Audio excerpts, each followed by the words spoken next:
Good evening, everyone, and welcome to another fantastic night of Sci-Fi Vision presents Fandom Access.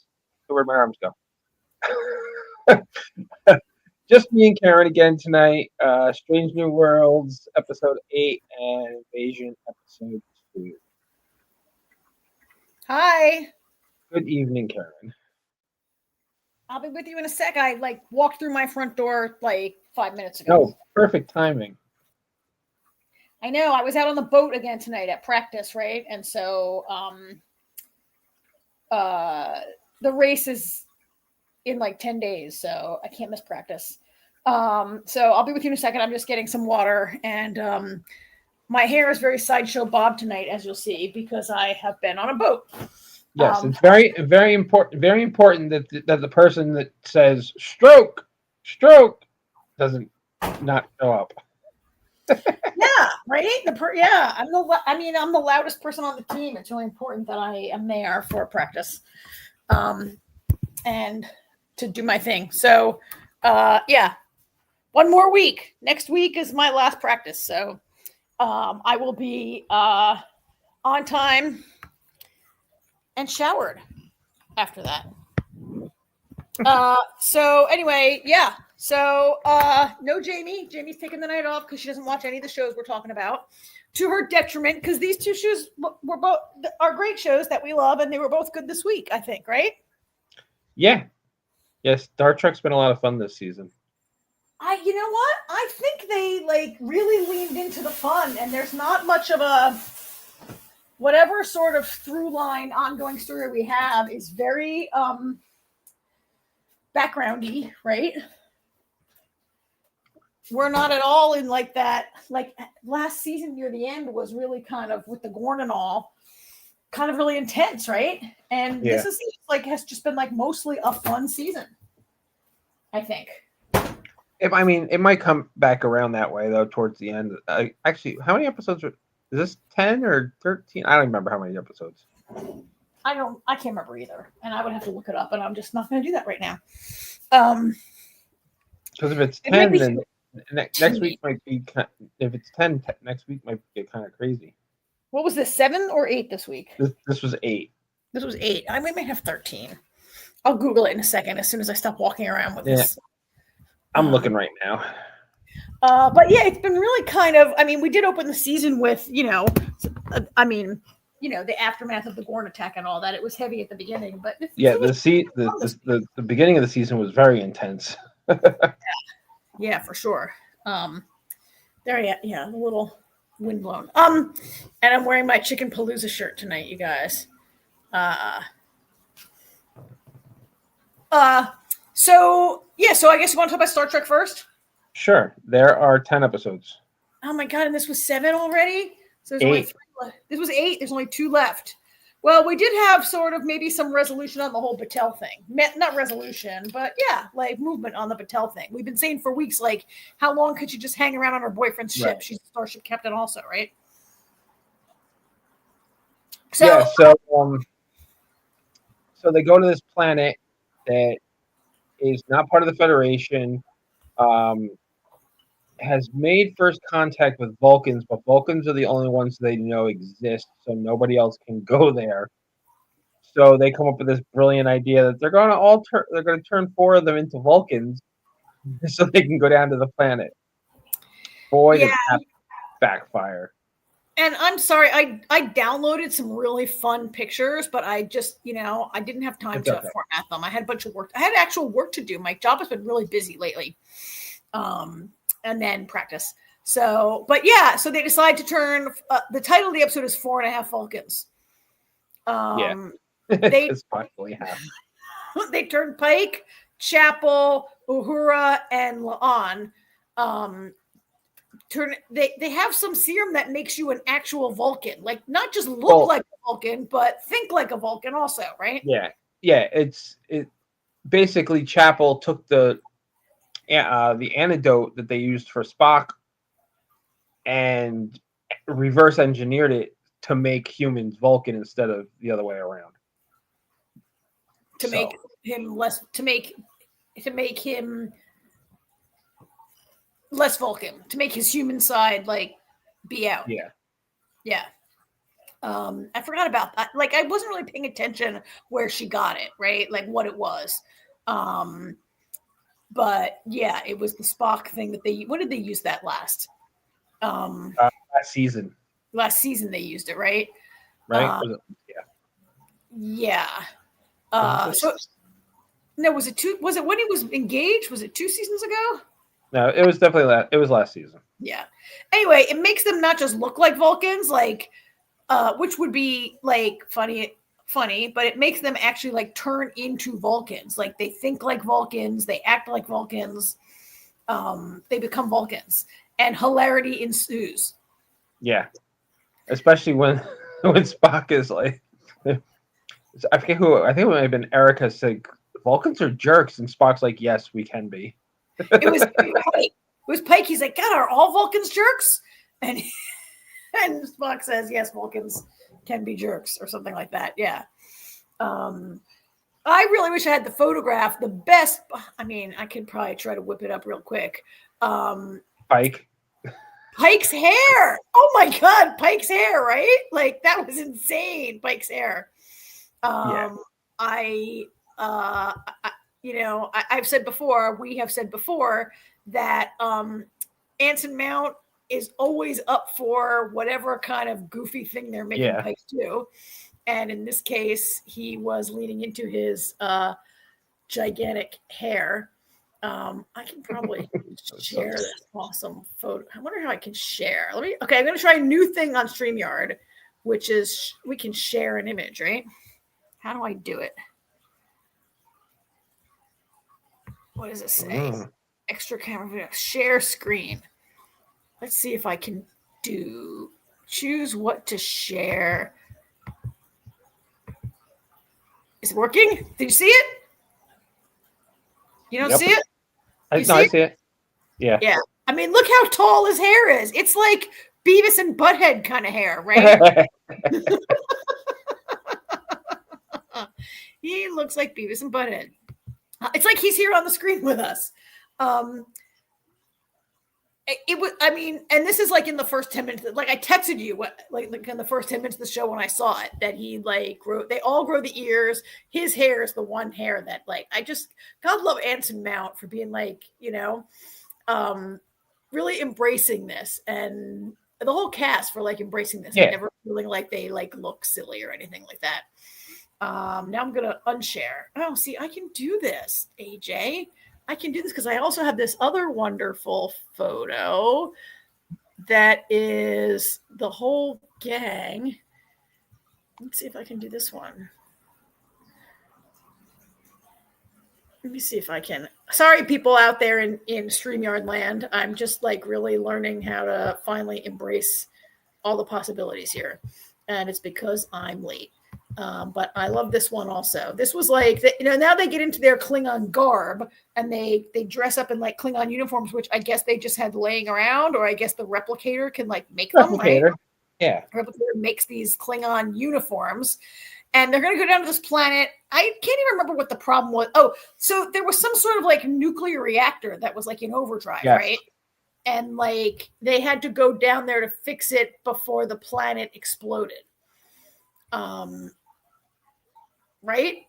Yeah, and they were down there for like 10 seconds. And they're like, "All right, we fixed it. Bring us back." Oh, that was hilarious! I love how they just like fix. They go down there. They're down there less than 5 minutes. They fix it, and they didn't make us like. I just love that the writers and such were like, "Yeah, who cares about the mission? Like, there's a mission, whatever. Let's just have the whole mission happen off screen because it's not really what we want to do here." Well, the best part is Carol Kane's character was like, "That was no fun," like because she was supposed to go too. Oh, it didn't work on her, right? But the serum didn't work on her. She goes, the same thing happened with LSD. She goes, the same thing happened with LSD in the 60s and in the 80s. And last week. Last week.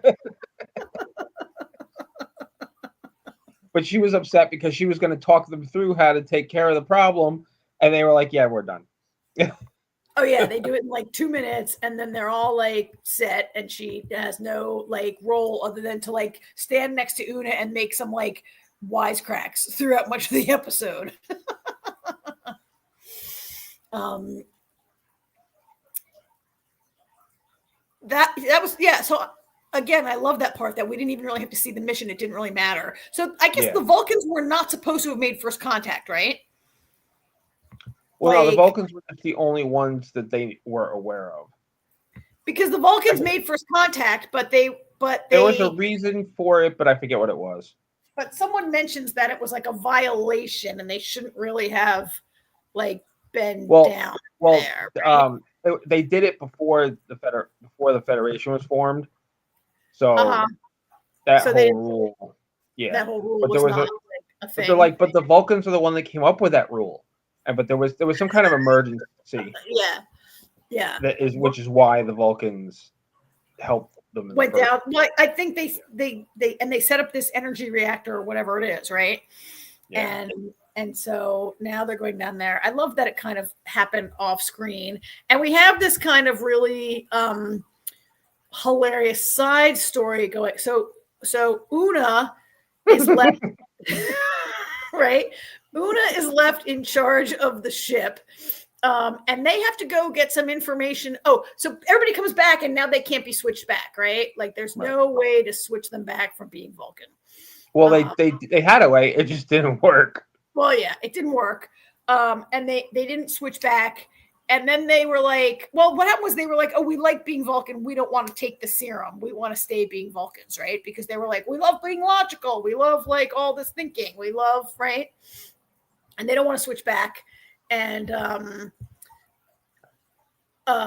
so Una has to go and try to, she knows a guy that she thinks can help, right? And she's like, let me go ask this guy that I know and see if he can help us fix the serum, whatever, like fix the serum, like do whatever, tell us how to switch them back because it's not working. And this is, go ahead, AJ. Well, I was gonna say, and the episode starts where they're going on shore leave, and this side quest to fix this reactor, it takes them away from shore leave. Everybody's like, and then they fix it in 2 minutes, and they're like, oh, well, the good news is we get our shore leave sooner, get back on track, and that's why there's a conglomerate of different people. That's why Una's able to contact this other Vulcan so easily, who is her ex. She's like, I can't go by myself because he's my ex and I can't like be alone with him. And look who her ex is.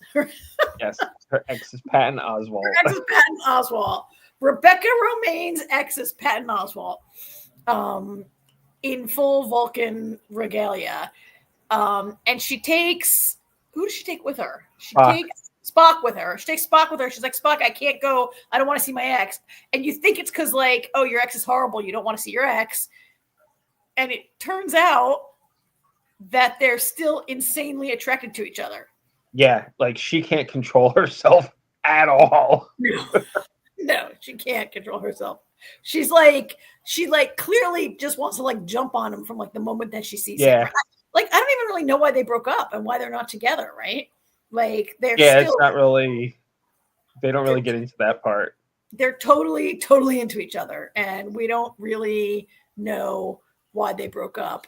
That's also a hilarious scene. This where they're together and Spock is trying to like.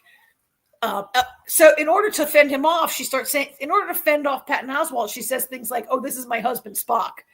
Oh, we have 2 kids," and Spock's like, "Yes, Max and Bob," right, or whatever their names are. Well, whatever his name, Doug. Doug's his nickname. Oh yeah, Doug. Doug is his nickname. They have this really wonderful scene. Yeah, because his name is because he comes from a family of Vulcans that give their kids Earth names. He's Doug. His brother's Steve. He's got a sister Julie. Oh, I loved it. It was just hilarious. It was really great. You know what the great part is usually Patton Oswalt. I mean, it's comedic, but he plays it straight, which is, I think, what makes it so funny. Yeah. He plays it like they don't even, Spock never even says like this guy is like, Patton Oswalt dressed as a Vulcan is not, maybe the most hottest man in the universe, but to Una, right? Yeah. And he plays it so straight. Yeah. I loved all of that. We have another visitor who shows up on the ship this week, who, he's coming. I'm going to pop the picture up here real quick. He shows up more and more regularly. It's Kirk, right? This is not a good shot because he's not looking at the camera, right? But Kirk is back again this week. I got to tell you, the more I see Paul Wesley as Kirk, the more I really like him as a replacement for Shatner. Oh yeah? Yeah, I really like. I feel like he's, I think the more he plays it, the more he really gets in tune with it, and I really feel like he's really started to like kind of get like I don't know how much he studied William Shatner for the role or whatever, but just I've noticed the last couple times that we've seen him, he's really got the mannerisms that Shatner had back then. Yeah. Yeah, I think you're right. And I think he's got so he doesn't act like Shatner did, right? But he's got he's got the Shatner thing. He's got the Kirk, the confidence of, he showed a lack of, last week he was really questioning himself after this horrible thing happened to his ship. But he's got that confidence. And I kind of like, this week in particular, they're really building the Shatner Scotty thing. Yeah. And he comes on the ship to be like, oh, well, my ship is still in dry dock. We're still missing, parts and whatever. So I thought I'd come visit you guys because I have friends here. And he's trying to get Scotty to hang out. And I like how they're like laying the basis for when the original series aired, those guys already had that relationship, right? Right. That's why I keep waiting for McCoy to show up. Yeah, right. And I like throwing in La'an. Of course, she's a Vulcan in this scene, but their past that he doesn't know about because it was an alternate universe or whatever, right? But I like that. Yeah, I like when he got his ass kicked by her afterward, and then Scotty, tricks her and zaps her, and I love the way, just like that's what I was talking about, like the mannerisms. I could totally picture William Shatner looking up at Scotty like that, like you didn't have a plan. Yeah. Yeah. So Lon has this really interesting arc there was a lot of fun stuff in this episode. This is Lon.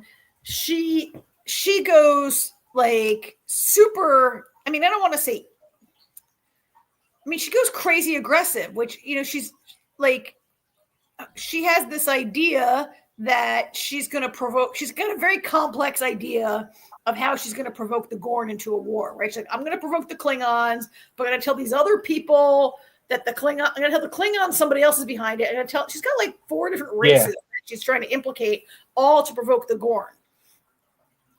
And in the meantime, she's trying to increase the weapons on the Enterprise so she can kill the Gorn, right? It was a little, so I guess, I don't know, becoming a totally logical creature. This storyline maybe didn't work as well for me because it just seemed to not be cool logic prevailing, right? Well, logically speaking, the way what she was doing would work. That part of it was logical. But the Vulcans, we've heard, many times how Vulcans used to be a very violent race, and it's only been, and that's why they toned down their emotions and gone to logic, because otherwise, they'd still, I was kind of waiting for part of the storyline to go maybe that something went wrong with hers, or because of her natural DNA of being a Noonien Singh, and made her Romulan instead, which is why she's so aggressive. But that's not where they went with it. No, I thought that was an interesting idea. They did kind of say that there was a point where they said, "Oh, because you're a Noonien Singh, you might react differently or whatever," right? That does happen. there is some talk of her being a Noonien Singh and how this might affect her. She does go like, I mean, she gets pretty, and then in the end, she can't change back like what everybody else. So in the end, they don't want to change back, right? They're like, we like being Vulcans. This is so much better than being human. And the only Patton Oswalt, I forget his name, he tells Spock, "Well, you knew was going there." What? Doug. Doug. Oh, right, his name was Doug. Doug says, right, Doug. Doug tells Spock the only you can do is go into their katra, which is like going into their subconscious, kind of, right? And talk to the part of them that's being suppressed and ask it to come out, right? And tell them, bring them out, right? So he goes into all their minds and they're like, oh yeah, sure. And they come out and they convert back to human, but it doesn't. La'an still doesn't want to. Right? And he, so how'd you like that whole thing inside her katra, which is kind of like in your mind, right? So I one thing I've noticed this season is they are really heavily laying into Christina Chong being a professional dancer. Well, yeah, they're really that whole. I mean, this is not the first time this season where her and Spock have. I mean, it was a fight, but it was a dance. They were dance fighting. Yeah. Or fight dancing, or I don't know what we want to call that, but they were, yeah. Dance fighting. Yeah. And it's like the dancing like brings her back, kind of, right? Yeah. Like it's the dancing with him that like reminds her of who she was, who she is, what she's, yeah. They are really leading into it. And I had like looked up some interviews that she did where she was like a dancer, trained as a dancer. And I think she had an injury when she was young. And so she gave it up and went more into acting, but she still can dance, right? Like her having an injury doesn't like, she's still a great dancer, right? I kind of liked it. I mean, they're pushing. Again, we know that Spock is single when we meet him in the original series, that they're not going to, maybe these two really, they're not going for the long haul, these two. No. Oh, and speaking of couples, Chapel breaks up with Roger. Oh, yes. Why? I don't understand. Why? What is wrong? Because I said so. Like, goodbye. And then she wants to break up. She decides like no attachments, right? Like having attachments to people is like not working. And then she breaks up with Spock and he's like, you already did that. She's like, no, as a friend. She's like, matter of fact, I'm getting rid of all my friends. And she's like, goes to the whole ship. And like breaks up with everyone. And it's like, I don't need any friends.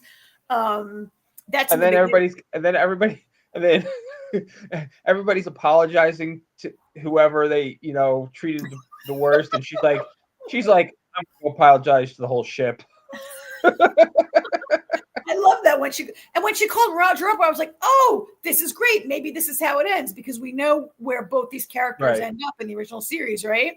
But in the end, she decides to apologize to everyone. But oh yeah, I love that scene. She's like, I'm just breaking up with everybody.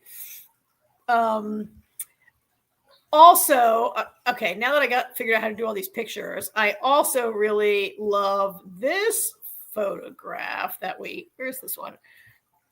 Can you see this one? No, I'm still learning what I'm doing here, people. Let me get rid of her and let me show you this wonderful photo. This is like the best press dump I've ever seen. All the stuff that Pike does when he turns into here he's not wearing the ears. This is like later, I guess, right? He's playing. Yeah, this is after. But you know how he goes. His hair is still the same. You know how he goes he becomes totally OCD about cleaning, and he like cleans the entire like apartment and the kitchen, and then he tells Batel that her human smell is turning him off, and he can't stand like how all the humans smell. And oh man, he's hilarious. He's like, the smell in here is atrocious. And she's like, what smell? He's like, human. And then, of course, the little dinner with the other Vulcan there, the head of her department.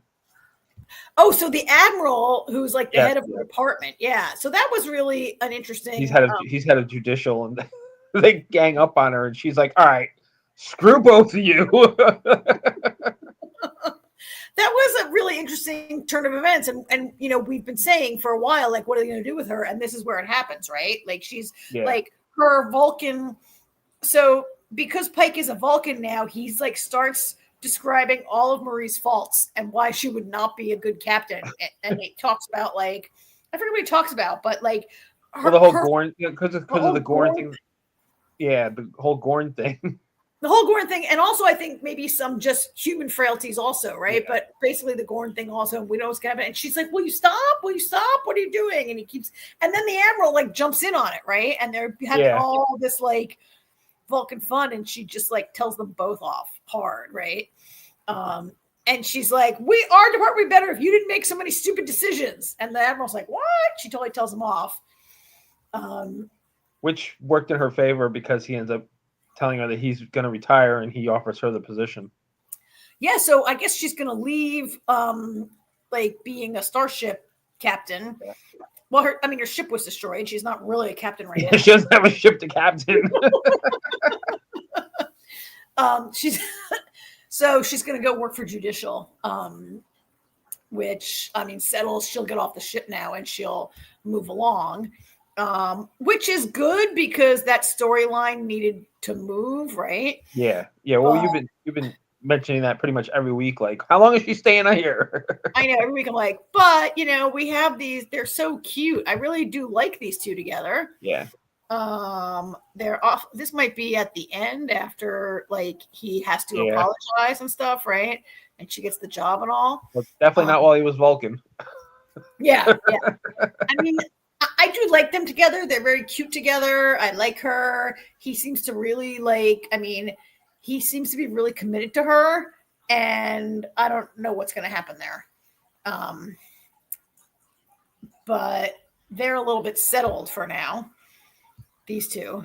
And then we had one other storyline. Let me put this picture up and we can talk about this one other storyline that we had, which, do I have this picture fired up? It is these two. Her and Beto. This was kind of like, I mean, it was kind of cute and kind of creepy. Like, she mind melts him. Yes, she had been complaining that he was like not planning a date. Remember, she's chatting with the girls like, well, he asked me out, but they didn't plan anything. So does he like me or does he not? Like, they're having all this like girl talk. And then she basically is like, when she becomes a Vulcan, she's like, I'll date you if you become a Vulcan, basically, right? Like, she mind melds him to act more Vulcan.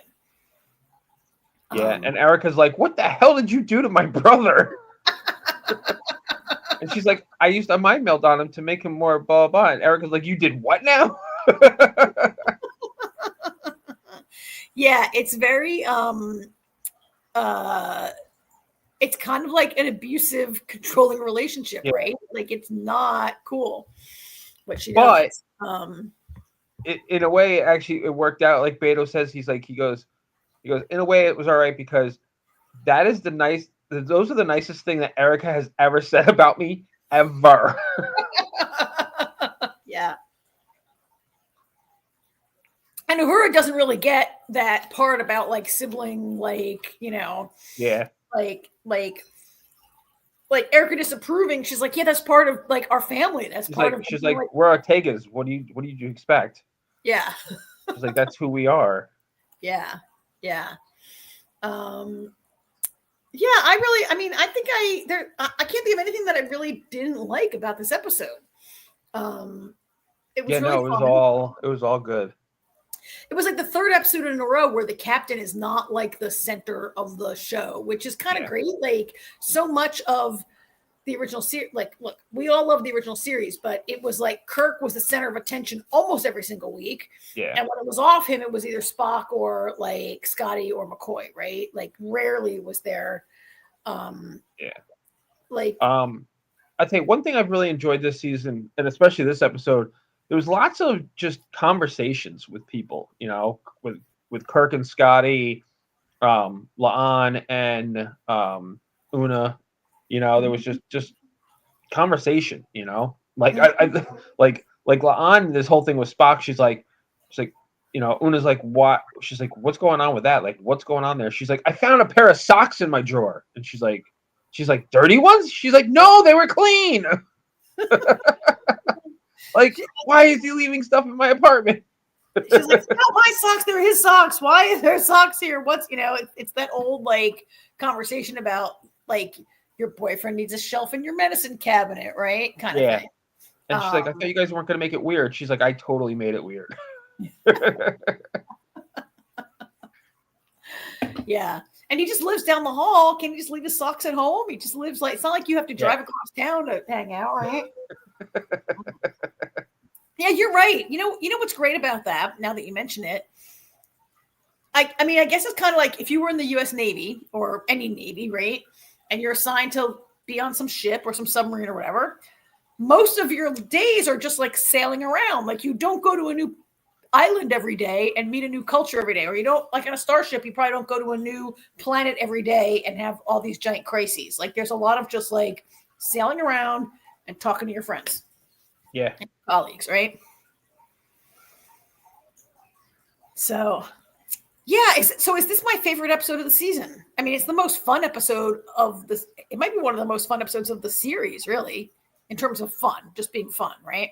I don't know. The singing episode was pretty. Oh, the singing episode too. Yeah. The singing episode was pretty good. But no, this was definitely. Yeah, I mean, you know what? This is definitely up there. This is definitely top 5. I mean, Anson Mount's hair alone. Yeah. Yep. Yeah. Oh, I just looked at the chat and I saw all these comments in the chat, and it's basically like, yeah, it's me responding to this. No Alien Earth tonight. Alien Earth, I think, drops tonight, and that's why we're not talking about it. Well, also, we have a separate show, right? That we have a separate show about Alien Earth that's going to be on tomorrow night at 11. But Vera's probably gone because she left that comment like 12 minutes ago. But yeah, tomorrow night at 11. So yeah, so I really thoroughly enjoyed this one, and I have like, look, how rare is it that I have 0 complaints about an episode? When's the last time I had 0 complaints about an episode? Very, very rare. I think the last time I saw a perfect episode of television, it was the American series finale. Oh wow, yeah, that might be the last time I had 0 bad things to say about a show. That was some good TV. Yeah. So, all right. Invasion. Okay. I want to hear from AJ because last week you felt that I was missing Mitski. You missed Mitski a lot. Got a lot of Mitski this week. And you felt like nothing happened. You felt like nothing happened last week. You said it wasn't that I felt like nothing happened. It was a premiere and it was a setup, and this is kind of, even this episode is kind of set up too, but she was moving around a lot, there was some chases and she was shooting people with crossbows. She's got really great aim, by the way. She didn't miss one of them. She's probably been practicing, right? Yeah, she's probably been hunting for her own, we saw her fishing, so she's getting her own food. Yeah, well, she's living like 100% off grid, pretty much, right? Yeah. Like she has a pump. She doesn't even have like city water where she lives. Yeah. The ironic thing about it is she did it to herself, though, and I realized she had to have done what she did, otherwise there's no episode where our entire episode is her sitting in a cabin because she's got to check the world, see what's going on, sees that what's his face there? Yes. Wait. The army. Nikhil? The army guy. The army guy. Yeah. I'm drawing a blank at his fucking name. From last week. Karen, help me. Oh, Travante. Thank you. Holy shit. Getting old sucks. She sees that Travante's back and she's reading the article and she's coinciding certain things that are happening when she has these headaches where she's passing out. Yeah. And the times match. the thing about the episode, the only thing I don't know how to feel about is towards the end of the episode, she's tracking the alien. The bad guys are chasing after her. She has another moment where she passes out, falls to the floor. This next scene, the three people after her are all dead. Alien killed them.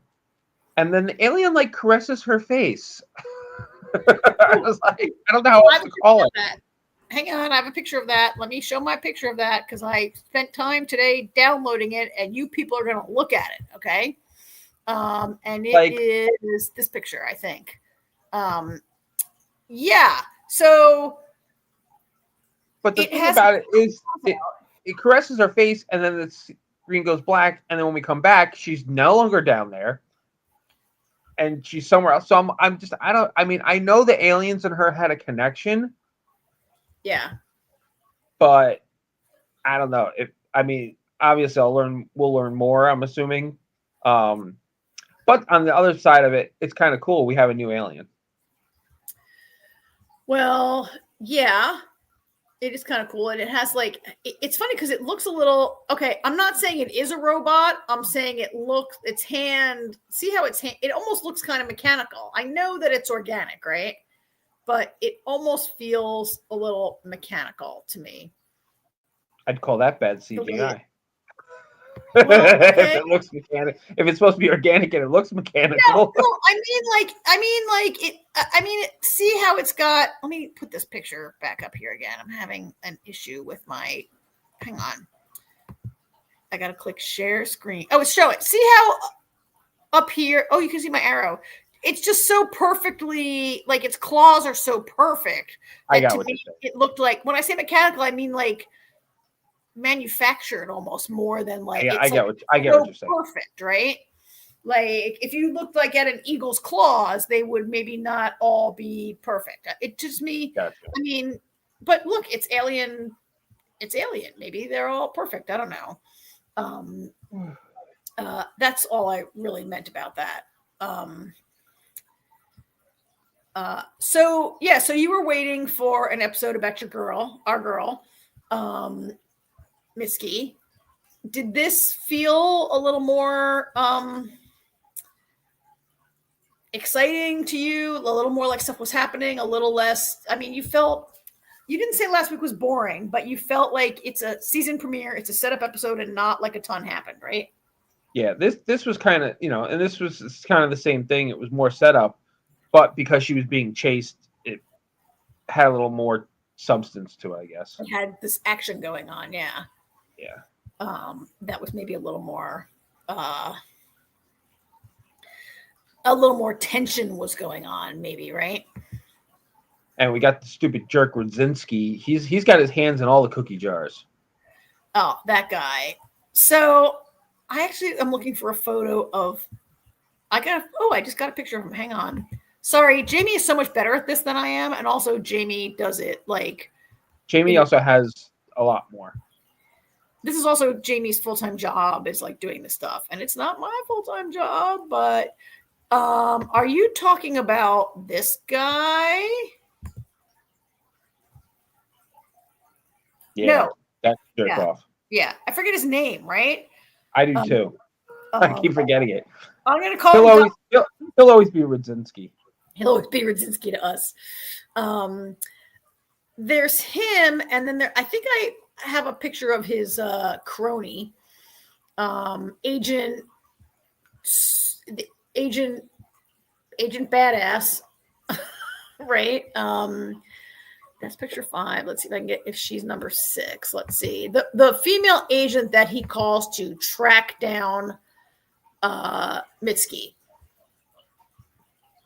Yeah. Is this her picture? Let me see if this is her photo.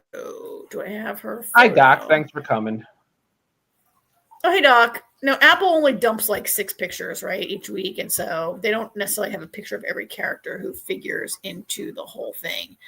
1, 2, 3, 4, 5, 6. Yeah. So this guy, he calls up his number 1 agent, and he says, listen, I need you to hunt down Mitski, right? And so this woman, like, so she's pursuing Mitski. Mitski gets the better of them at almost every turn. She seems really horrible. And then she, you know, she dies. We don't see her die, but she's dead at the end of the episode. What did you think about her whole story? Yeah, I want to see how you felt about her character. What happened?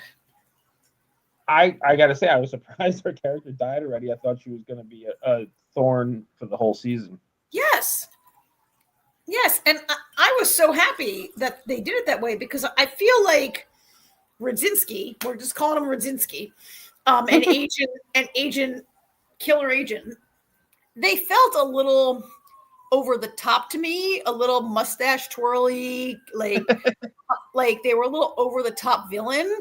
And there was a part of me that was like, oh my God, Simon Kinberg, are we really gonna have to watch this woman chase Mitski for the whole season or for the next 2 episodes, because she's horrible and I don't love this character and she's just a bit too much. And then boom, she's dead by the end of the episode.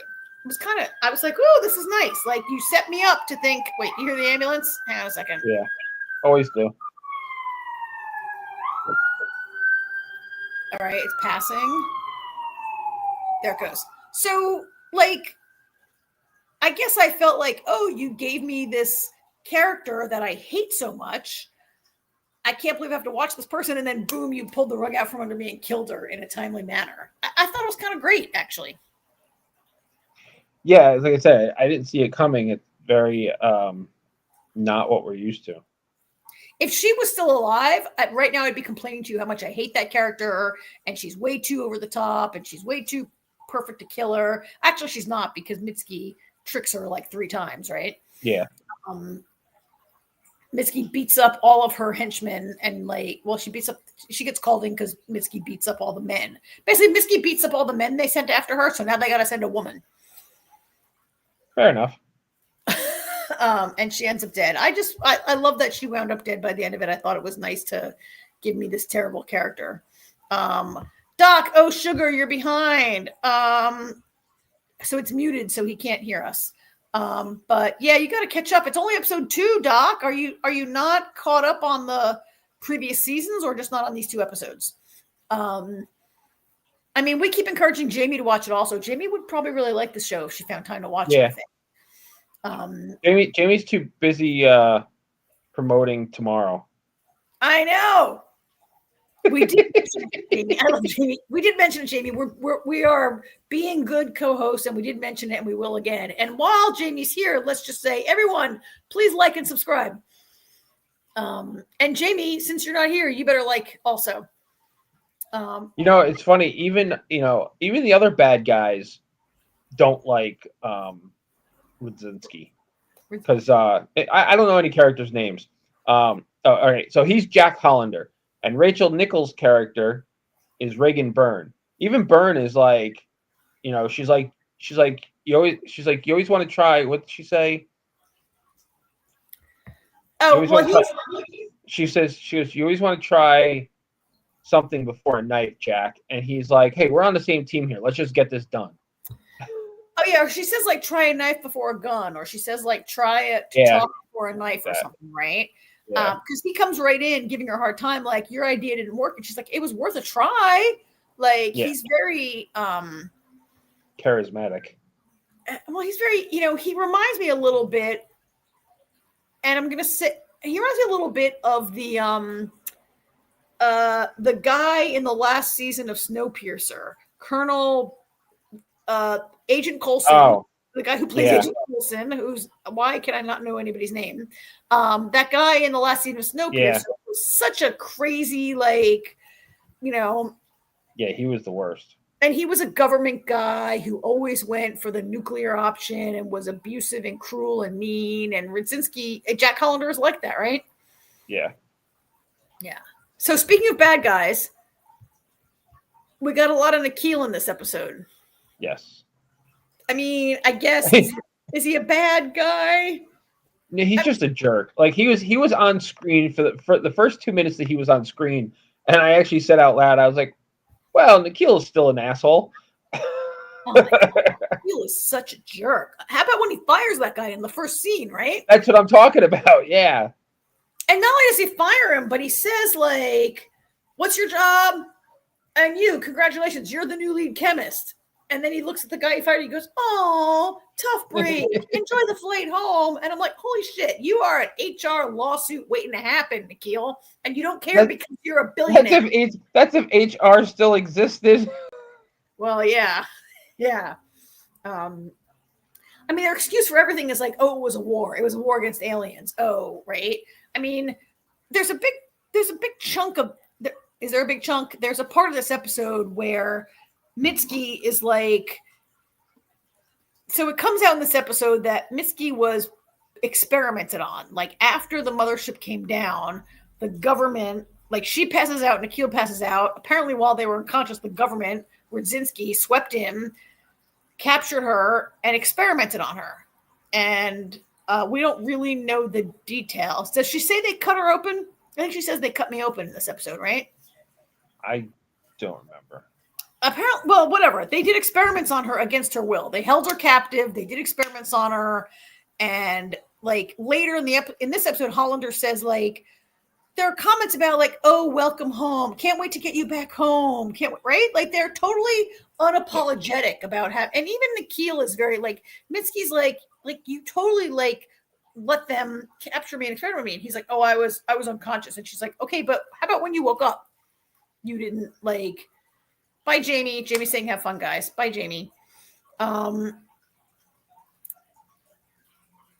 like Agent Burns too. She's like, she left, she was here. We were helping her. And then she left without our permission.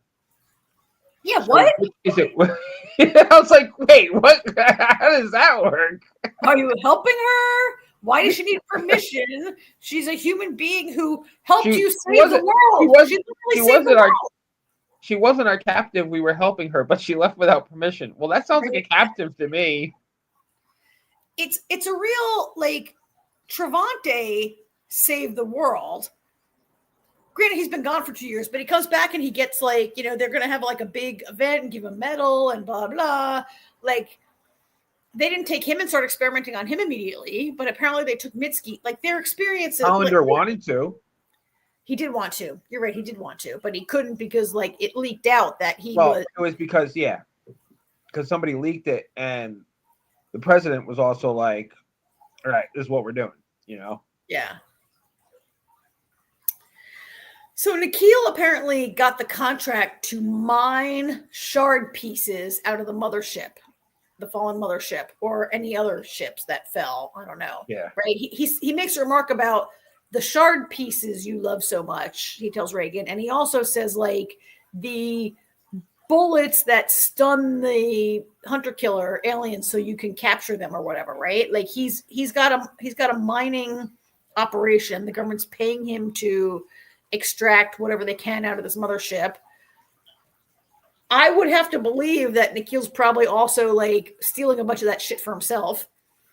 And he's making a ton of money. And his protest, when he makes all these excuses why he didn't help Mitski. I mean, what do you think about that? You think he really was powerless? You think he really doesn't care? Like sometimes when he acts like he cares, I believe him like 2%. Yeah, we saw what he did Mitski himself last season, I don't trust him as far as I could throw him. Like I said, I wouldn't classify him as a bad guy. He's just very self-invested. He's really self-absorbed. So I think the number one thing I learned about him was when Mitski shows up at that ridiculous party at his house. Yeah. I'm like, oh yeah, you're a boy billionaire. This is what I imagine like parties at like Elon Musk's house and yeah, right. And Zuckerberg's house. Nothing. That might be who he's modeled after. You think so? I mean, he's a total asshole, right? Like, there's this party with all these people. It's terrible music. People are like dressed all flamboyantly and acting all cuckoo and whatever. And he's upstairs in his bedroom wearing a bathrobe, hanging out in his bathrobe upstairs, not even going to the party. I was like, oh, you're such a tool. He's such a tool, right? Yes, he is. I was like, this is what I need. So the part of me that's like, sometimes to give him the benefit of the doubt, say he's driven. This is how he became a billionaire. He's a genius, blah, blah. And then I'm like, oh no, you have kind of like ridiculous parties at your house. You're totally like a jerk billionaire. Yeah, no. He being driven had nothing to do with him becoming a billionaire. Cutting people off at the knees is why he became a billionaire. Yeah, he's ruthless. And like letting Mitski be a lab rat. So he wanted the mining rights, right? And he didn't want to like raise a stink and be like, oh, you can't torture her. She didn't really say she was tortured, but clearly she was not down with whatever experiments they did on her. Yeah. I don't think she ever said the word I was tortured in this episode, but whatever they did to her was very unpleasant, right? Yeah. He's that party at his house, I was like, oh yeah, you're that guy. It was a great scene because like they nailed everything I suspected about him in that one shot. Yeah, pretty much. So Mitski ends up going to him and meeting with him and being like, I need to get in, right?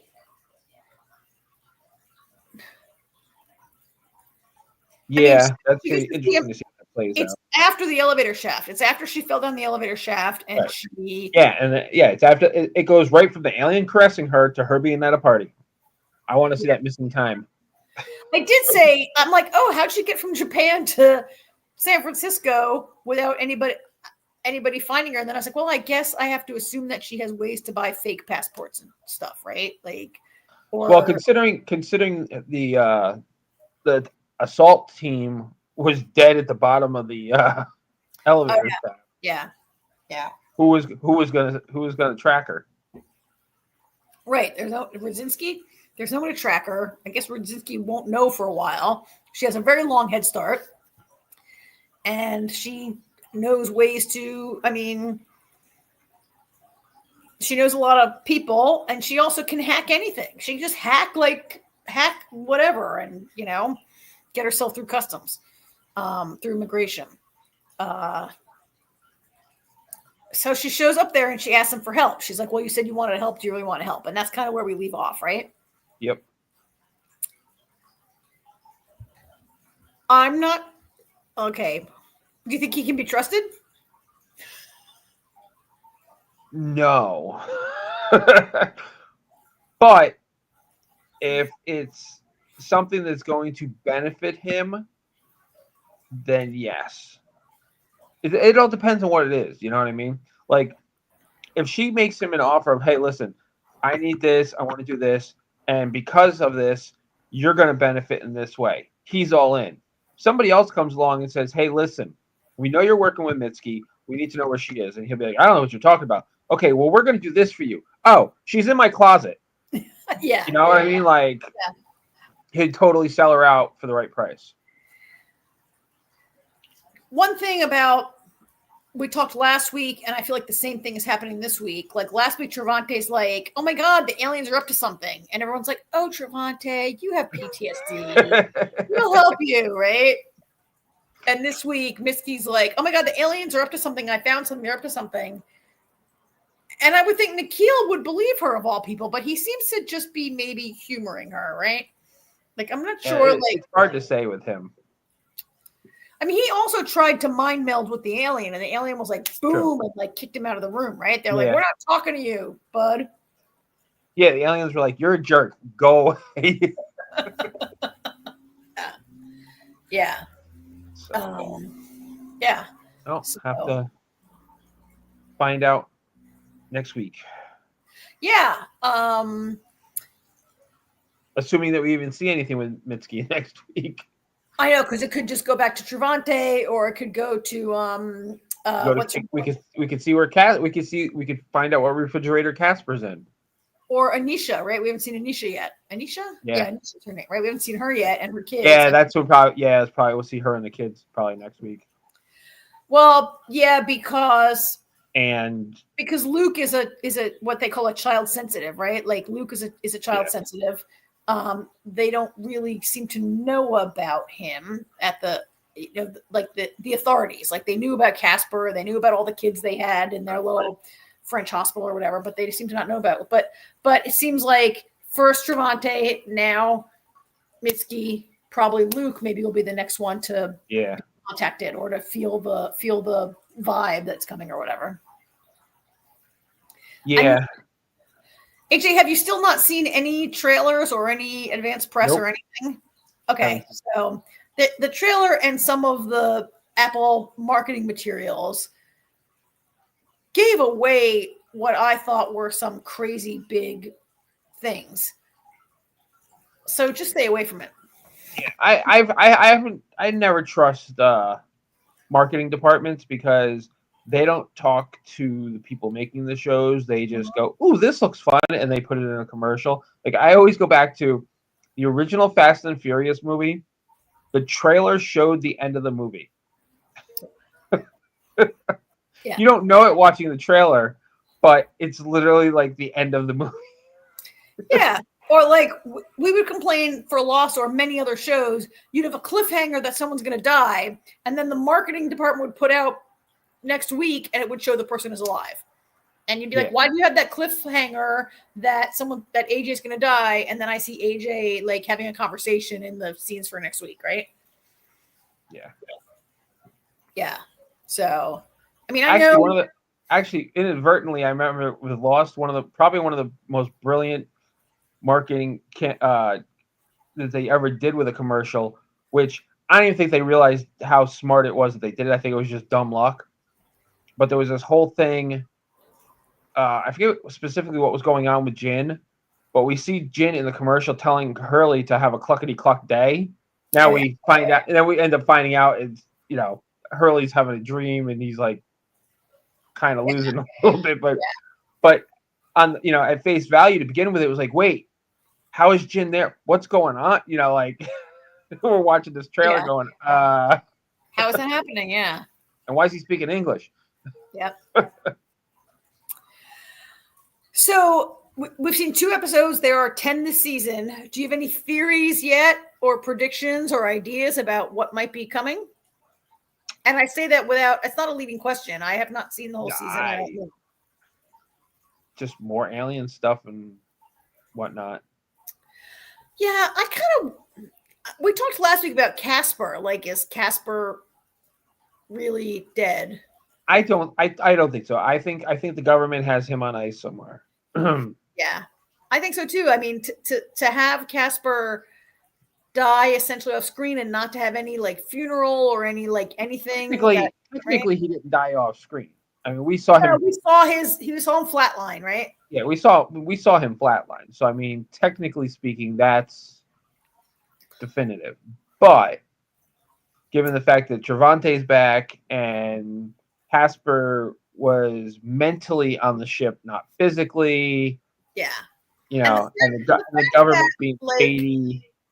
The fact that Jamila was present at that moment when he flatlined and his heart stopped beating or whatever, but she was not present. She doesn't talk about any part of like his body being removed, going to his funeral, going to like that. We haven't heard about that. Did that happen? Yeah. I don't think so, right? I think he's probably. I would assume he's in a coma somewhere. Yes. And they've got him machines. I think the level of hero that Travante is that we've seen in this episode wouldn't Casper's funeral have been like broadcast globally? Wouldn't it be like the greatest funeral? Like, wouldn't that be a huge deal, right? I mean, but this is also, but to not see, for that to be off screen would make sense because it's 2 years later. Right. But Jamila never says like, oh my God, his funeral was the saddest thing ever. Like, all we know is that Jamila was present at that last moment, right? It's 2 years later, so why is she still talking about his funeral? Because she might be like, Travante, you missed his funeral. You were gone. All right. Yeah. Okay. I see what you're saying. I'm just saying that it could be a little, I'm not saying, I don't know, because I haven't seen the whole season. I don't know, but I agree with you. I'm just saying these are little bits of evidence that like he is on ice somewhere. And we've already seen him be in a coma. He was in a coma for like a ton of last season, right? Yeah. I mean, maybe Billy Barrett. Billy Barrett's he's not in the credits right now. Like I watched those opening credits and Billy Barrett, the actor, his name is not in there. But of course, they only put your name in if you're in that episode, right? Yeah. And he's not been in it. I think he's alive. Some shows ruin it by putting people's names in the credits that shouldn't be there. Yeah. But then there's some shows, and this is one of them, where they're very good about not doing that. Yeah, I think you're right. I think Casper has to be alive somewhere. I think that his exit from the show was so low key, right? That he's got and he's so linked to Travante. Now, I do think it's possible. I mean, it's possible we could see Casper reappear in the way Hinata, Mitsuki's girlfriend, appears, right? That she's gone, but because she's part of Mitsuki's memories, the aliens use that, right? Like, so if Casper is so important to Travante, could we see him come back in a way that the aliens are using Travante's memories? Yes, that could happen. Could, but I just feel like with Casper, because he's so integral to defeating the aliens, that he's the most powerful of all the child sensitives. I mean, right? I mean, the fact that they took Mitsuki, his body is definitely somewhere in that facility. Yeah. He's probably maybe we'll see like him in a bed, like institute style, in a bed somewhere in that lab, right? Yeah. With Hollister standing over him going, "Give me answers, kid," or something stupid like that. Well, do you remember last season when Mitsuki was in the Amazon and that curly redhead doctor that wasn't curly? Oh, yeah. And remember, she takes her in a back room and there's like 10 scientists that are like catatonic in beds. And she's like, everybody who ever talks about alien, this is how they end up, right? Yeah, that's right. So they have a track record of keeping people on ice, as you say. Yeah. So. Yeah. Yes, we'll see. We'll see. So, all right. So AJ, before we leave, I should have said this at the beginning of the episode. I meant to say this at the beginning of the show, and I forgot. So I want to say it now. Did you see the news today that Graham Greene has passed away? I did not. Graham Greene, incredible, amazing actor in so many things that we've seen, right? Yes. I think if you're listening to us, you probably know him most from Dances with Wolves, where he played Kicking Bird, the guy, the Native American, the Indian, we called him then, who became friends with Kevin Costner's character. We saw him most recently in we just saw him in a Resident Alien, right? Resident Alien he was in. I mean, he's been in everything. He's been in like thousands of things that we've seen probably. And he was only like 75 years old and he passed away. And so I just thought that we should mention that before we sign off tonight. He was in, now I just pulled him up. He was in Die Hard with a Vengeance. He was in so many. Wind River, I think, is one of his most recent things that he's been in. That we've seen. And he also recently was in he's got 2 movies that are not out yet, I think, that are going to come out posthumously.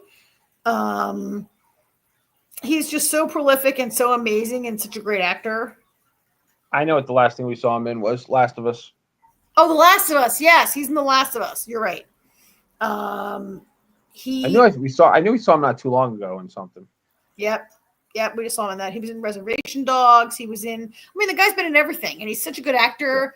And he's an actor that, like, when I saw him in anything, I'd be like, I just, like, felt so good seeing him, and I knew it was going to be good, and I knew it was going to be a great character. It's a huge loss. He's pretty young. 75 is kind of young, right? Like, yeah, in this day and age it is. Yeah. So I just wanted to mention that before we sign off tonight. That sucks. Well, yeah. On that note. Oh, wait. Before we sign off, one more thing. Oh, what? Did you see? I saw the ad on AMC. I saw my first ad for Talamasca. Oh, I have not seen that. October 26th. First, I don't have AMC, so I'm not going to see any ads. Oh, and so are you not going to watch the show? I'm going to watch TV Fairy. Okay. I saw it. I said to Jamie, like, Talamasca could go one of 2 ways. It could go the way that Interview went and be an awesome show. It could go the way that Mayfair went and be a terrible show. And we don't know until we watch it. Well, I think the advantage that Talamasca is going to have is it's all made up. There's no there's a history to the Talamasca, but there's no standalone book by Anne Rice just about the Talamasca. You know what I So mean? we don't have expectations of storyline. Right. They can kind of, I mean, that being said, I hated the Mayfair Witches for two reasons. One, they totally went the wrong fucking direction from the book. It was terrible. But it was just bad in general. If I separating it, it was just still bad. The writing was bad. The dialogue was bad. The direction was bad. The whole thing was bad. So. I don't want to criticize the acting. I criticize the direction. But anyway, I saw Talamasca. That'll come out in October, so maybe we'll add that to our coverage on the show. Yes, definitely. Yep. So, all right. But in the meantime, next week, what do we have next week? Just these same two shows? Just these same two. I think the next thing we have is like a month and a half away, which is Diplomat. So it continues to be the Karen and AJ show next week, while Jamie gets a well-deserved break. Like Jamie said when I was texting with her earlier, that these networks need to start making some better shows that we want to talk about. we're just in a bit of a lull. This happens it doesn't, it's funny, it doesn't always happen at the same time of year, but it always happens to us once or twice a year where we kind of hit this lull. And as we go into the holidays. Yep. So all right. Well, thank you, everybody. One more thing. You got my text about Peacemaker. I watched Peacemaker. I watched all of it. You watched the whole thing? I didn't know if you'd watched the whole thing when you said it. I watched the whole thing. I gotta say I'm impressed. I did not expect you to continue to indulge it. Okay, as I wrote in my text, it's pretty. Some of it is the language can be crude, the humor can be crude, but it's entertaining in a lot of ways. And I feel like while it can be crude sometimes,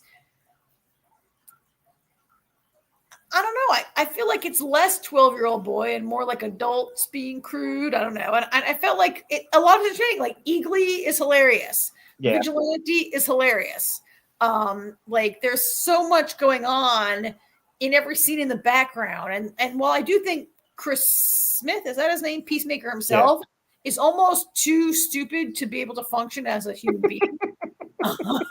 And I cannot believe the Robert Patrick character. I just can't. Have you read these comic books? Is Peacemaker a comic book, right?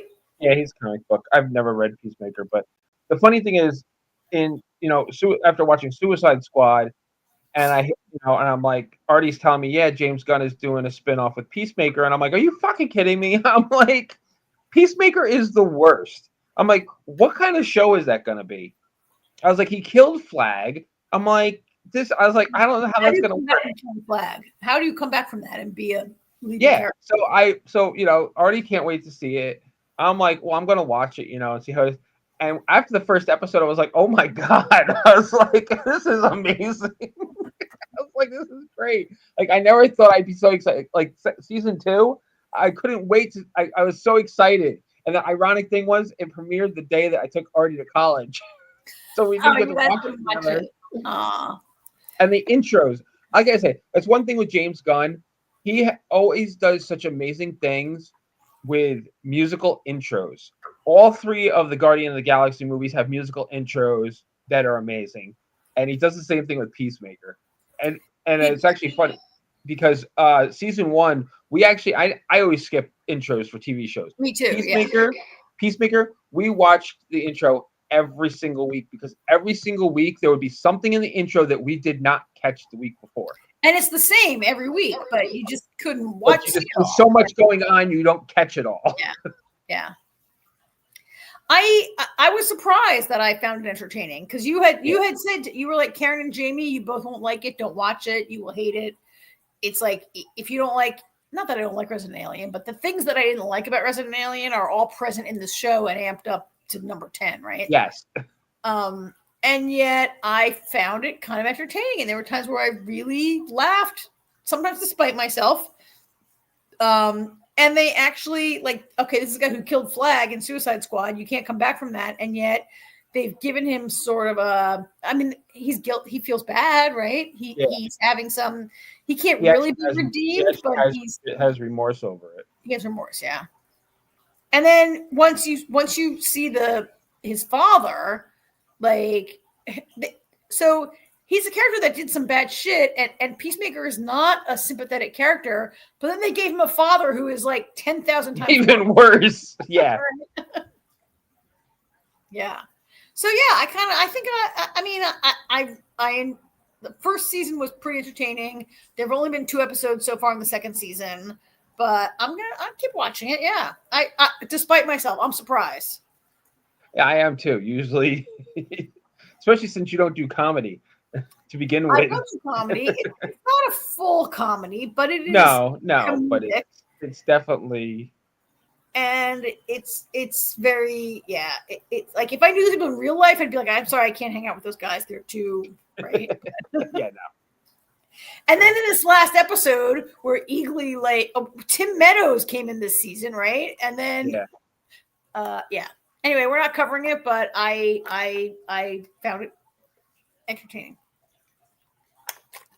All right. Well, thank you, everybody. Remember tomorrow night to come 11 o'clock tomorrow, Karen? We switched the night. I think it was supposed to be on Thursdays, and we switched it. I'm plugging my computer. It was supposed to be on Thursdays, and we switched it to Wednesdays, I think at 11 o'clock. So we'll do Alien Earth tomorrow night. It will be episode 5, I think, is what we're talking about tomorrow night. The most recent episode. There's only 6, right? Or 7. There's only 7, so we're getting close to the end. So, yeah. It's AJ, the people still want you, and I do think you would like it. I'm just over, and actually it's funny because I've never, like, whenever there's been a horror genre and then they say, "Oh, let's do a prequel." I'm like, why do we need a prequel? Why did, like Bates Motel? I don't need to know why Norman Bates is the way he is. I don't need to see the build up. I don't need to see when he kills his mother and sits her in the chair and props her all up and everything. It's creepy enough seeing it at that moment that she's already dead and he's talking to her and dressing up like her. I don't need to see the build up to it. I hear you. I think Noah Hawley has an interesting spin on this. That's not really a full setup for Alien. I don't think it takes anything away from that movie. And his entry point really is the androids. Whatever. Someday when there's no TV on, a year from now when there's nothing on at all and you're totally bored, consider it. I don't know if that could ever happen in this day and age anymore where there is so much. You're like, Alien Earth, Harlan Coben. All right, let me watch another Harlan Coben on Netflix. I'm getting tired of Harlan Coben too, actually. So am I. And I haven't watched. I still haven't watched his latest one. He's got a new one in production now. Yeah. All right, so I guess we'll wrap this up, right? All right. Yeah, we're wrapped. Thanks, everybody. Thank you, everybody. Good night.